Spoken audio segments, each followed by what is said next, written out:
How to connect Etsy to Aliexpress.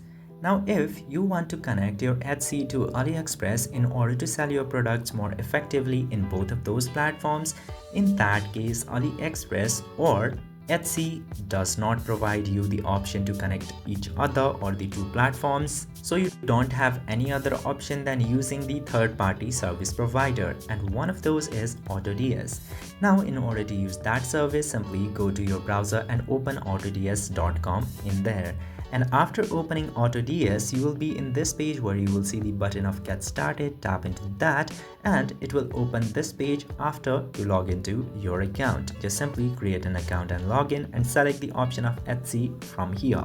Tap to Etsy and then you need to pick a package in order to start AutoDS. You can either subscribe to annual or monthly package depending on what you need.